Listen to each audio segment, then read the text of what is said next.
Well, Bill Wadman, how the devil are you? Like, who's that? Who's that on the other end of the screen? It has been so long, frankly, I had forgotten what you looked like. Oh This, no, hang on, you've plastered yourself all over every single social media platform for such a long time now that really you've become instantly recognizable. yeah, Well that's me. done. I'm instantly recognizable wherever I go. Happens. It's very awkward trying to go to a restaurant. I can imagine, but you must get in places very easily. Excuse me, Mm, I'd like to make a reservation for Bill Wadman. yeah. Oh, well, we were booked, but we have a table for six open for you. For you and your five bellies. Anyway, Yeah. um, hello, Hi. call to action. A conversation with Bill Wadman. It's been a while. Are you giving me a call to action? Sort of. Um, Okay. I'm thinking about performance a lot this week, as you know, and other people might know from watching my channel, that I've been to see the Marina Abramovic exhibition at the weekend Okay. on my birthday, which is a lovely birthday treat. Um, and generally considering also the refinement, I guess, of my own practice as an artist and what it means to engage with performance and action that is over once it's happened without necessarily a record. Um, and there are lots of people that I value who are working with performance, maybe more than ever. And I wonder what this is about. You know, art goes through phases, doesn't it, of different movements, um, different qualities. And we know that in 20th century art, through really, I guess, Dadaism to begin with, it was a big movement in performance or performative practice that emerged. And then in the 70s, we had lots of um, artists, people who would be classed, I guess, as visual artists who embraced the sense of performance and the ephemeral nature of performance as part of their visual art practice too. And here we are now, 2023, and it seems to me that there's a renaissance, a resurgence of interest in performance. And also, as I said, people from all different artistic backgrounds experimenting with the performative. There was a Asian woman making tea for people at Tate Modern when I was there in this last fall. His name I can't remember, but people were standing in line to sit down, and then she would make tea for them, and they sit and have a conversation for 10 minutes, and then yeah. Do you think that it's a new generation of them, or do you think there's a resurgent in interest in the older generation of performance artists? Both, actually. I Okay. mean, it's not just that there's an Abramovich retrospective just now that runs till January. It's also that I feel like someone like Stuart Semple, for example, is really pushing the kind of performative envelope, working in a way that transcends painting on a surface by encouraging the audience to be more active and also elect, I suppose, in what they consume as art.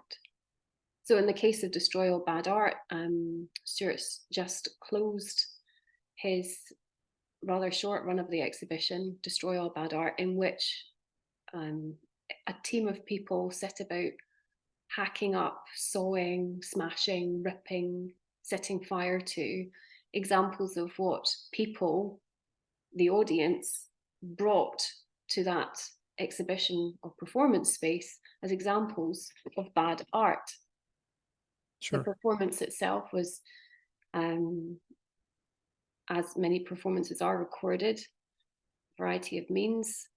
It was conceived of within Stuart's studio. What I wonder about it, and what I was asking some of the studio team the other day, is where does the performance actually begin? And this is something that I'm looking at a lot for myself and also in the work of other people is, when does performance actually start? When the idea is conceived, when all of the stuff's being brought together, when the people actually get there, when somebody says go and hits record on the video camera. I mean, when we go to the theatre and we're given a kind of rule book, aren't we, of this is how we participate, or this is how we are an audience for live theatre, or this Sure. is what we do when we go to the cinema. We Yeah.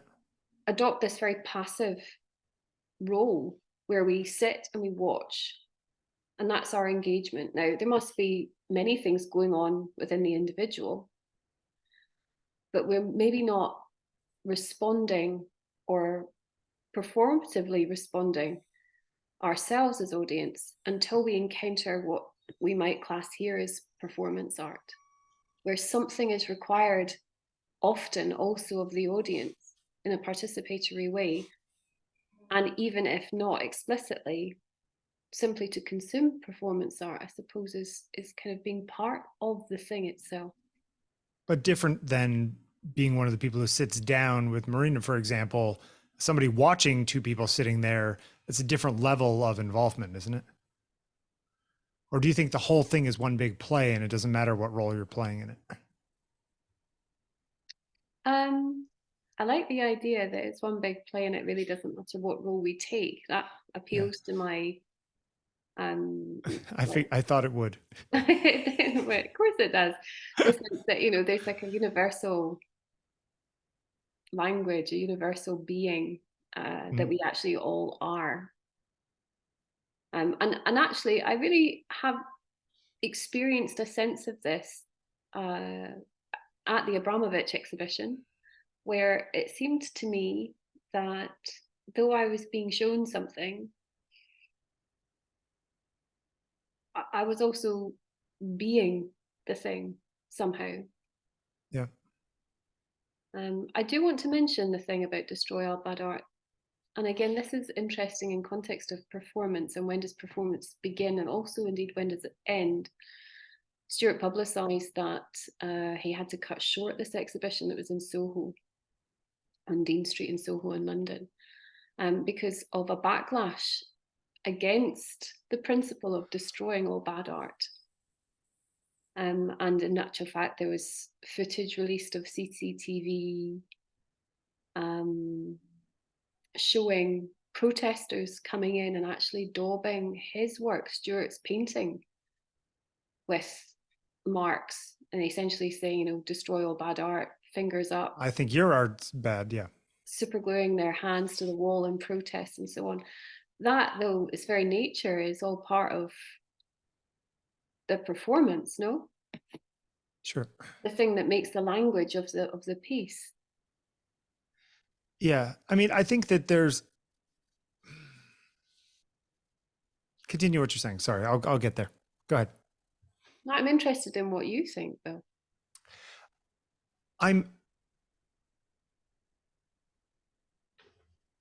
I find performance art interesting. We went to see Hamilton last year with my mother. My mother's a big fan of Hamilton, and we got tickets to go see Hamilton. And my wife got us tickets like in one of the little boxes off to the side. And it was very sweet. I think it was for her birthday or something last year. And my mother said something along the lines of, we've got to get into town to get to the theater, to get to our seats, to get excited. Like before the show started. And still to this day, you know, a year later, we're still making, you know, references to that. You know, we got to get into town to get to the restaurant, to get to the, you know, to get excited. Because for her, it was sort of, she was involved in it, you know? Yeah. I sometimes wonder whether part of the draw of performance art is its exclusionary nature in the sense that you had to be there. You know, Olympia is here. Manet's Olympia is here at the Met right now. I'm seeing it here. I see it at Musée d'Orsay a year ago or 20 years ago or 100 years ago. I'm seeing the same painting for more or for less, right? But you know, if you weren't there on the day at MoMA when some performance artist did something, you know, it's sort of a little bit of a, oh, I was there when this happened, right? You know, Mm. which I think amps up the energy level of it all, and the sort of the energy that's bouncing between the people, and that makes it something arguably special. And maybe we need more of that kind of thing in art. Shared Funnily enough, experience as art.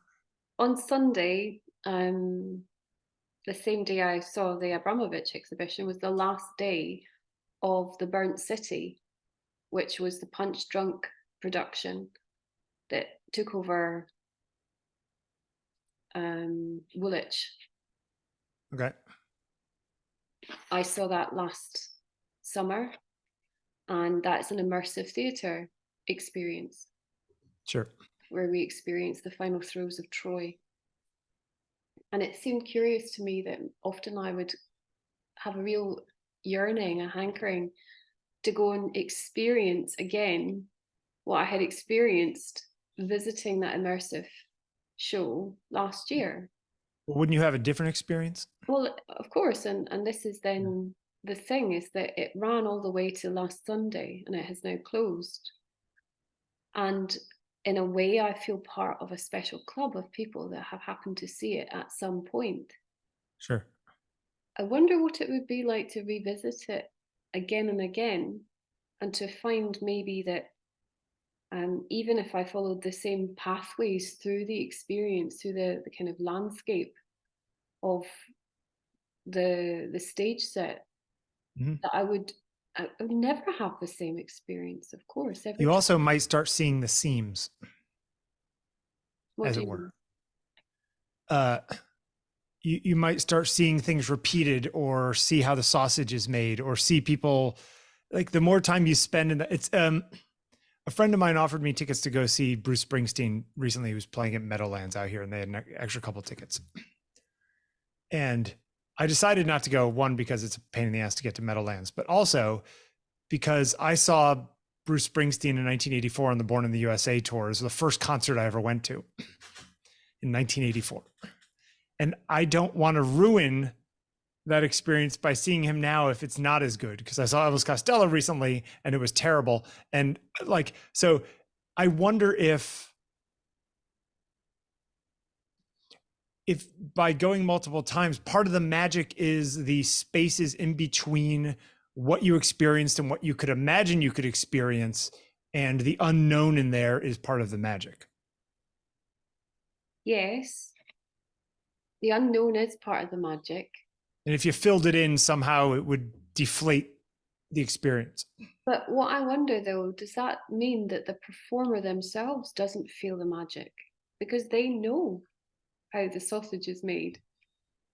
Yeah, I've had that conversation too with a lot of people before I went to music school. It was like, I don't know if I want to go to music school because I like the magic of music. And he's like, well, yeah, but knowing how the trick is done has its own magic. You don't necessarily need to see the trick from the side of the mark, you know?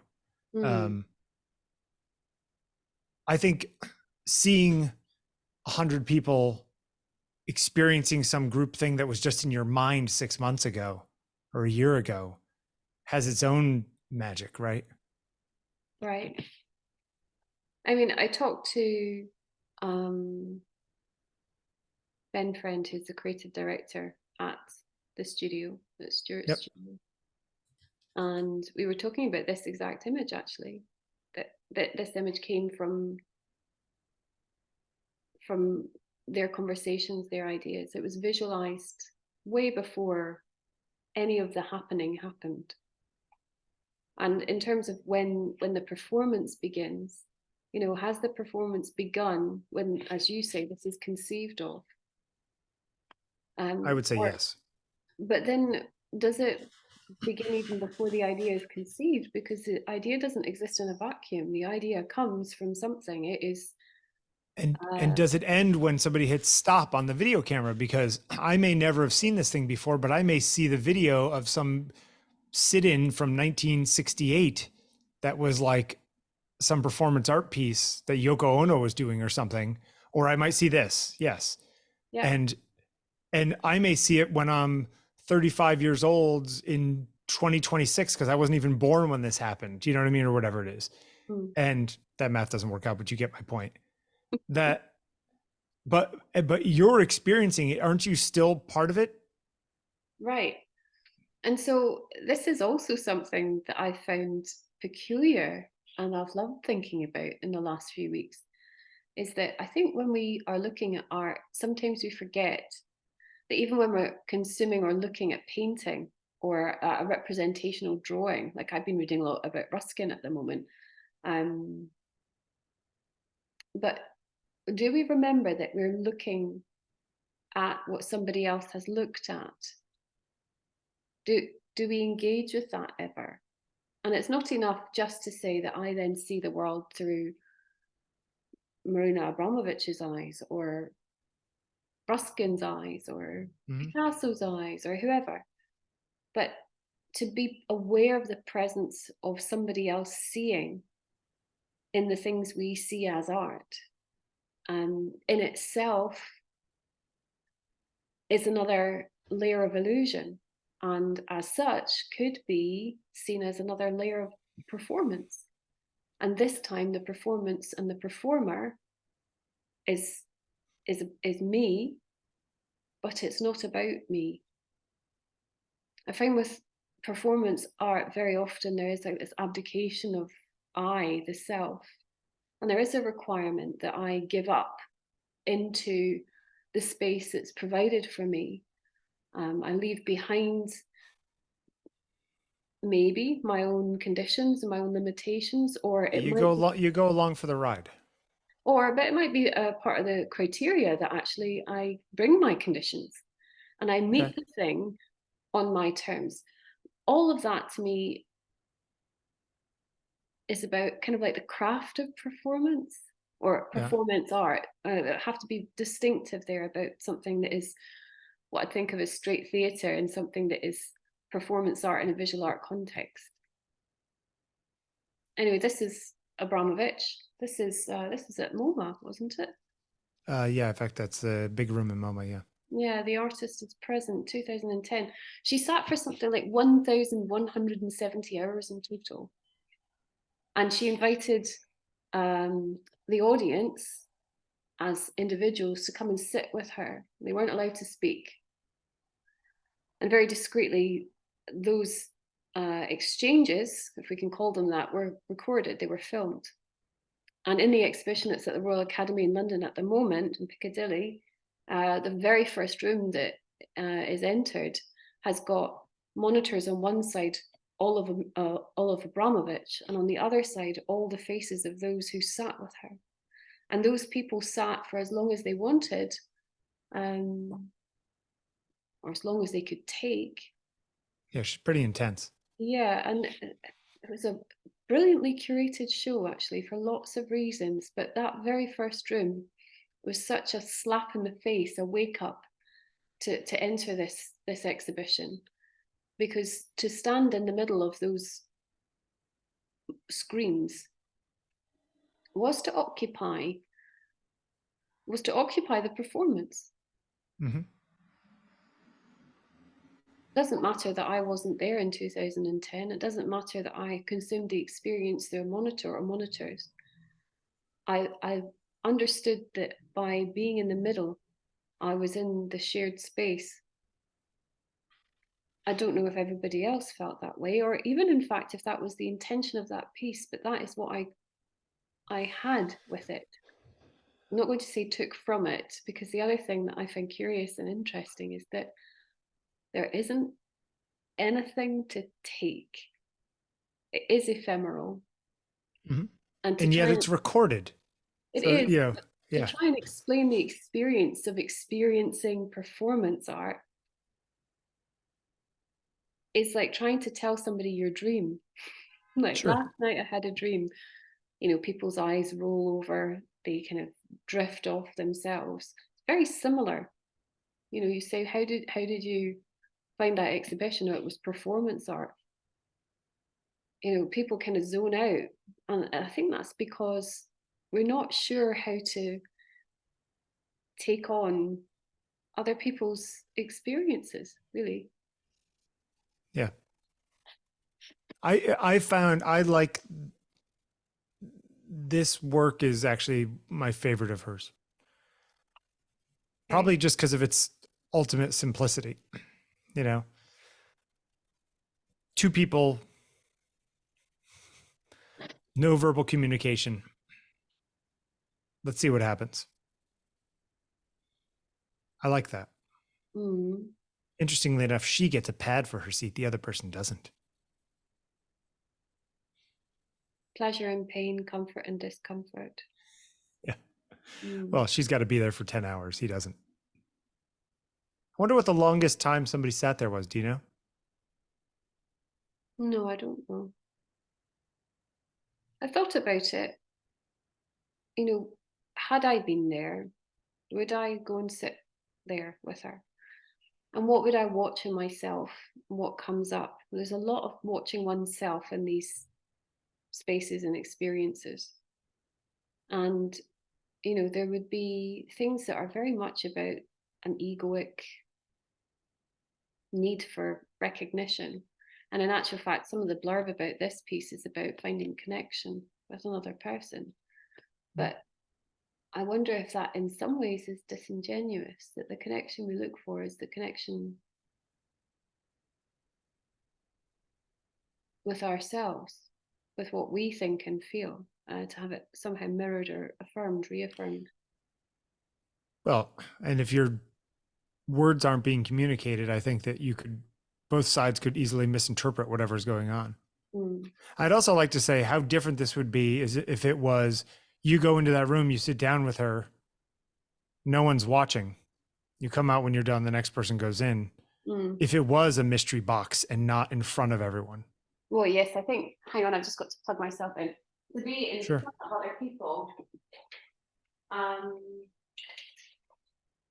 again, requires a different aspect of the audience. You know? I mean, Yeah. that's the question really. Like, who is the performer?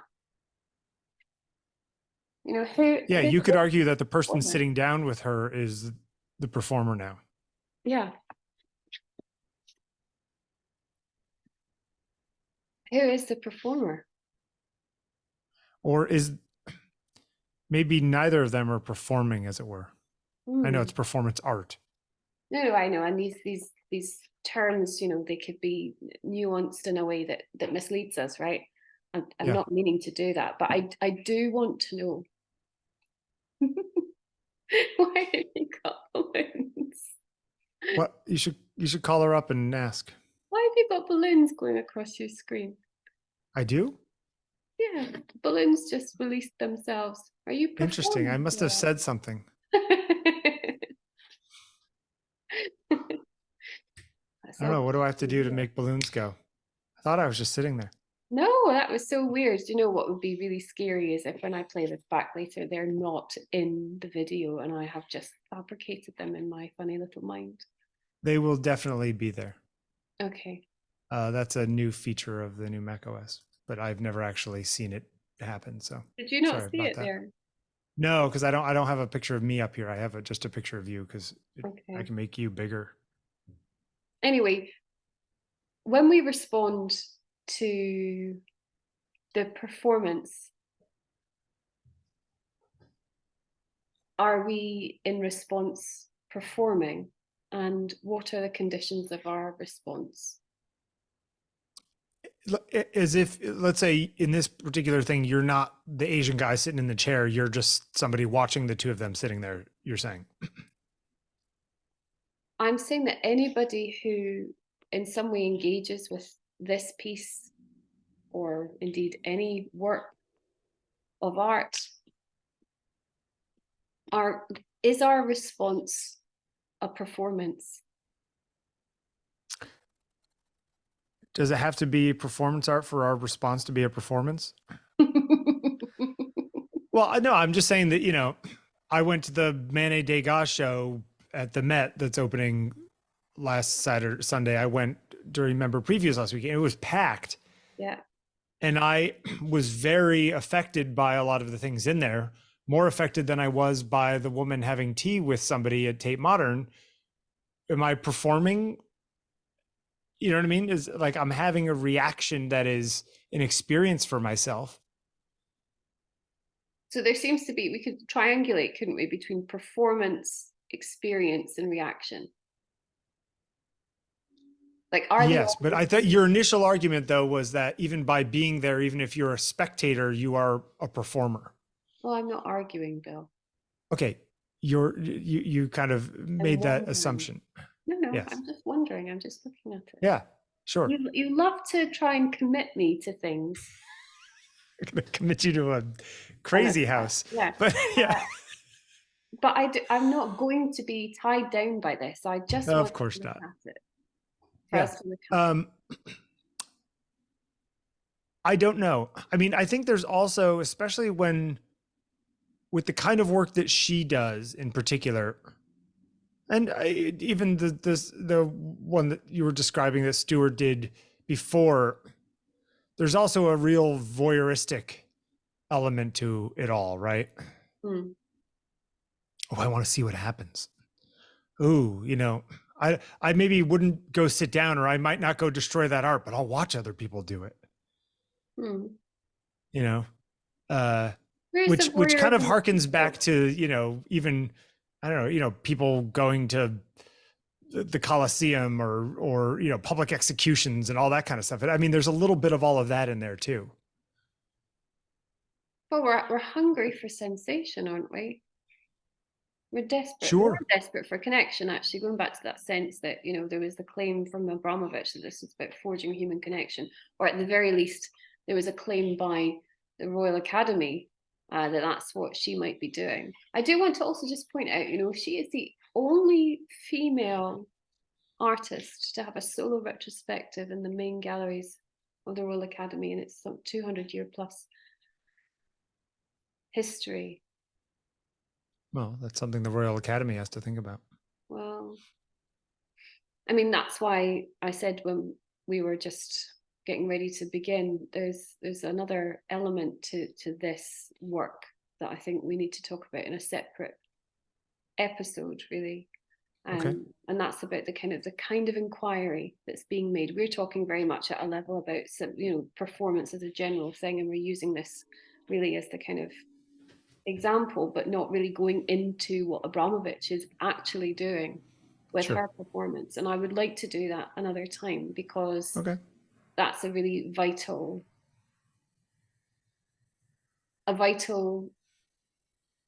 act and a vital conversation. The kind of I'm gonna go have to watch the documentary again. Was there a documentary about her a few years back? Wasn't there? yeah. There's a couple, actually, I think. Hmm. There's lots of controversy also around Abramovic and what she Sure. does, her methods. I don't like some of them or some of her works.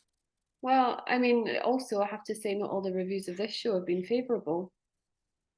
Um, I saw one on Speaking of Seeing that was very favorable. yes, my mind was completely blown. My grey cells were firing like gold nuggets by the end of it. It was just amazing to me. But I did observe other people who were not having a good time, or who were, you know, kind of pissed off at having to pay £25 for this. Did they know what they were getting into? Yeah, and that's the other thing I would say, is that I was surprised that it wasn't busier and that we didn't have to queue or anything like that. There have been other exhibitions, in my mind, much less great and awe-inspiring than this, where people have queued around the block. This was not empty. That's not what I mean. But it had only been open 24 hours when I arrived. Yeah. To not have to book in advance, not have to queue up. I Sure. found that sad, actually. Yeah.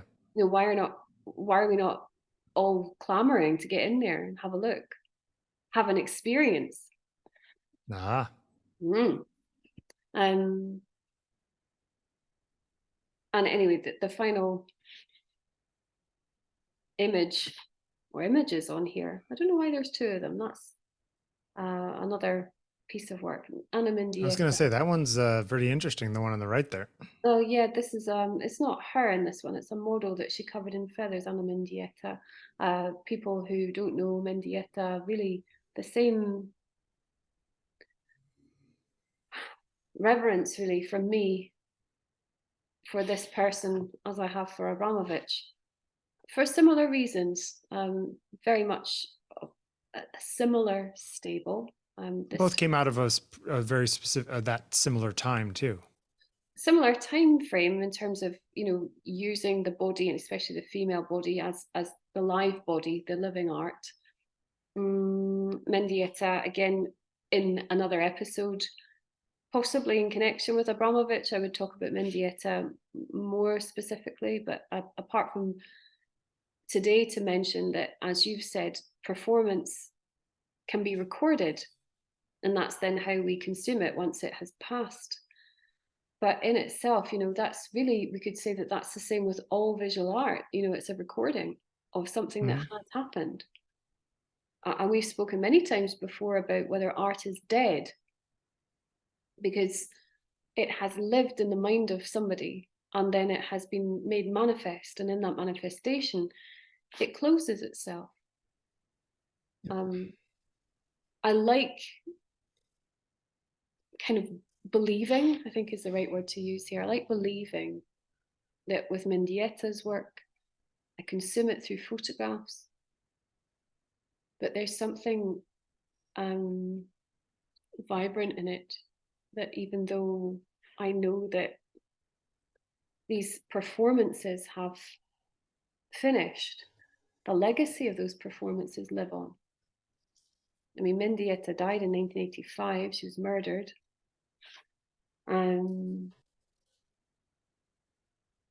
Her work is strangely prophetic of that. And you're going to say, well, of course you'd read that into it. Woo, woo, woo. Glad I didn't have to. Yes, record. I mean, you have to also wonder what it was about the 1970s and mid to late 70s and 80s that led societally or culturally to the larger explosion of all of this, Well, feminism, I think. Sure, of course. Yeah. No, I mean, like the main I thing know there. that there are answers to these things. I'm just saying that those things are also really interesting, like why it was that especially performance art really kind of came into a fore at that time, or at least in the general public. Not that the general public knows anything about any of this stuff, but yes. But also, I would say that a lot of the performance art that we now look back on, and that is still very much in the kind of consciousness of the world as performance art, often does align with feminism. And that's because often it was female artists pioneering a different aspect of the body as medium. And that was enabled by those women as pioneers who really embraced and pushed forward a sense that the female body is to be used by the women who choose it, and not just by the rest of the world. Yes. Okay. Right. Yeah. Go on. What are you going to say? I was going to say that, despite the fact that in some ways that is a protest about how female bodies are generally seen in society, the fact that they are using female bodies also is an advantage in getting these things noticed in society. It's sort of a backhanded advantage, as it were. The discourses around this are absolutely about understanding that language. Of course, the discourses are like that, but I'm saying why society noticed isn't necessarily why the artists were doing it. See what I'm getting at? I do, but I find it sad that I don't believe that. I'm just saying that, or at least that's not why I'm looking at it. But I would imagine that that's where some of the notice came from. Well, I can imagine, I haven't put it in here, and it will go in the next episode when we talk about Ana Mendieta separately. And I had real pause in myself about whether to show Mendieta now, and also whether I can show later the image or images that I really want to share with our very small audience. And in 1973, I can imagine actually for an artist, a female artist, to share their body in a way that encapsulates notions of the violence directed toward women. I mean, that's maverick. That's vanguard. That's way out in front. That's totally outside the realm of expectation, probably, of the mainstream. And the image and work that I'm talking about is a Mendieta series called Rape Series from 1973. And Mendieta invited some college friends, peers, to come to her very small apartment. At the time, she was at the University of Iowa studying. And on campus, there had been a brutal rape and murder of a young woman. I think it was Alice or Sarah Ottens. She was studying nursing, I think. And Mendieta took this up. It was very affecting for her. She was on campus at the same time. She felt, that maybe there wasn't enough being done or shown or spoken about that event, or that there was a kind of belittling or dehumanization of the victim. And so she smeared her naked buttocks and thighs in animal blood. She pulled her pants down and she stretched herself across a table and had a lone lamp with some shattered crockery on the floor to illuminate the blood-streaked buttocks and thighs. And she lay like that for 6 hours. She left the door of her apartment ajar, and the people she'd invited were met with a tableau of the scene, the rape series. Now, I have read some people questioning about the incredible vanity and the horror of kind of disrespect in that. But to me, it seems that it was absolutely pioneering and vital for somebody somewhere to flag up that issue in that world at that time. And to do it through performance seems like a very clever way to get people to pay attention. The horror of happening upon the discarded, bloodied body of a victim of such violence, of rape, surely must be incredibly affecting. I'm sure it is. But do you think that work, I agree that work is important. I agree that it's impressive, challenging. I forget what other word you used. I certainly wouldn't have the guts to do it.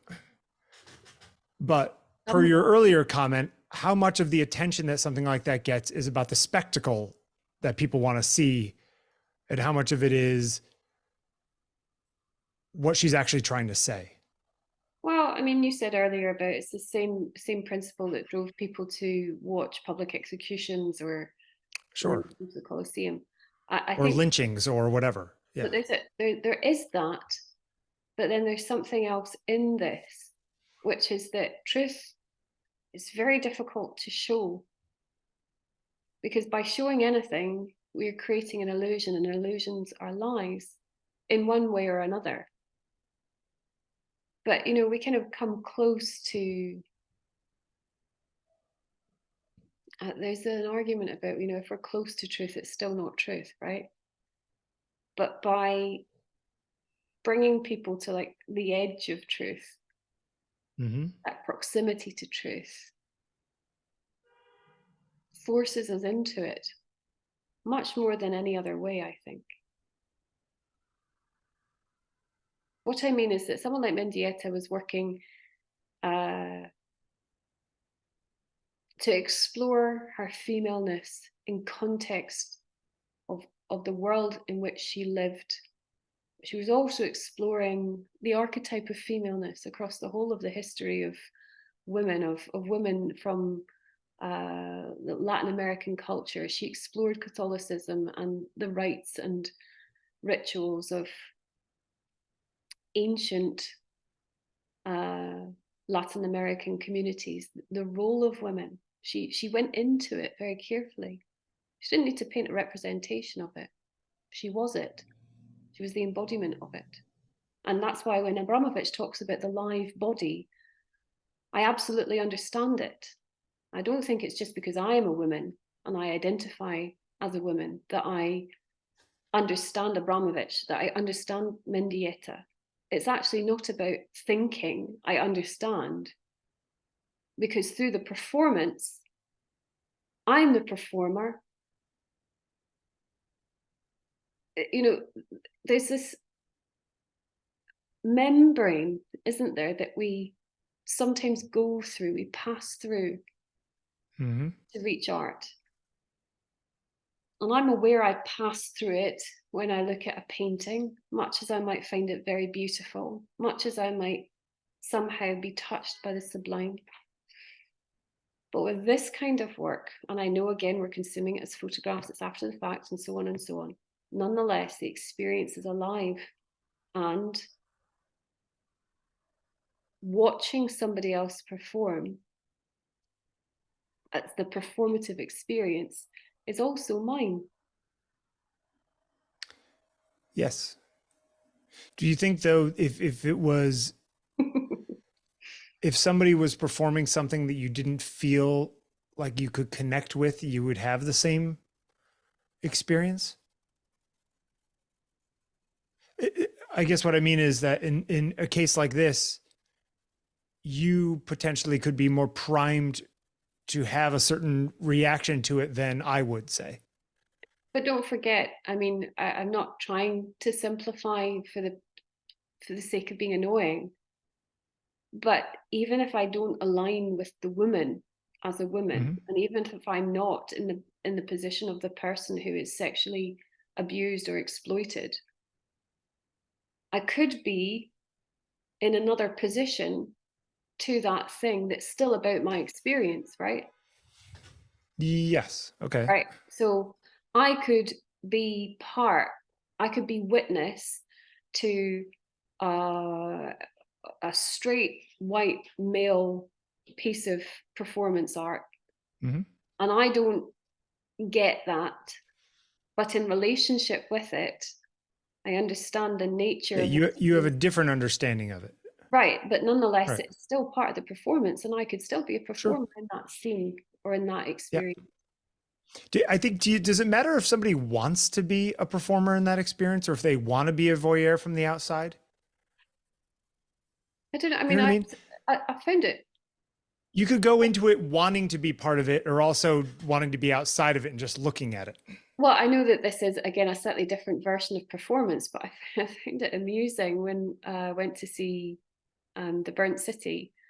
You know, Yeah. there are these beautiful bodied dancers and actors going through the motions of these kind of horrific events, the last days of Troy. And the audience all wear masks, and you know you're told that you mustn't touch the performers, but that they might, in some ways, you might feel that they're interacting with you. But it was amusing to see how many people tried to insert themselves into the direction of the performance. So there are some people who obviously have enough of an ego issue that they can't let somebody else perform. Sure. I think Or it's they think that's what they're supposed to do.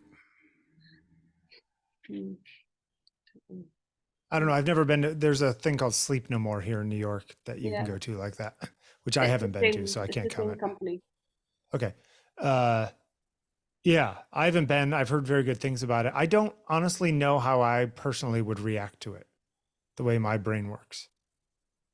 I don't know if I would like it or if it would make me really uncomfortable. Well, I know that I went to the burnt city with somebody who's quite anxious actually Yeah. about it. I don't think she would mind me saying that. I'm not going to name her, but a very close friend who was, yeah, had concerns about the kind of the aspects, particularly of violence in it, that this would be in front of us, that we would be enclosed in the experience of violence. That was very oppressive for her. Hmm. Um, and you know, people do freak out at these things. Sure. I mean, it could be potentially triggering of all kinds of stuff. I mean, I have to say that in I can imagine that some people might even freak out at the Abramovic exhibition, Sure. right? Parts of it are like really stunning and distressing. And do you think that that is her goal? No,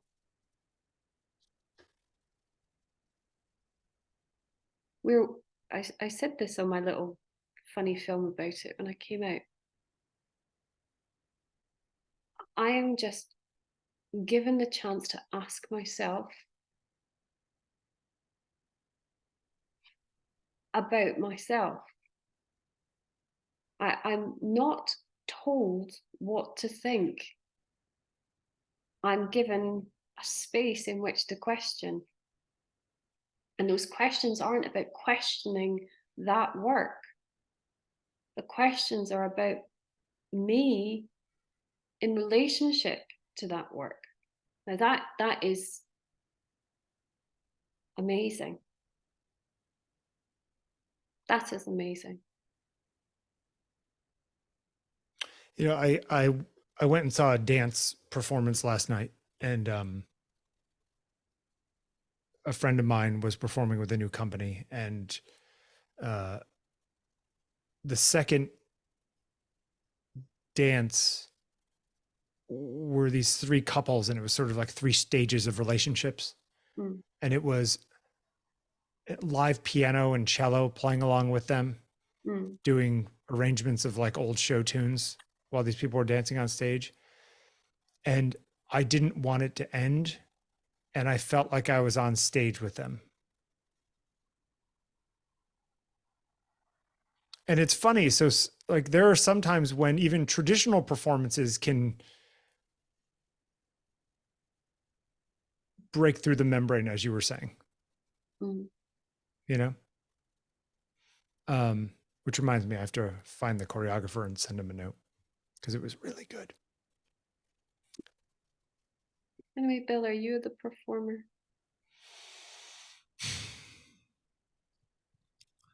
I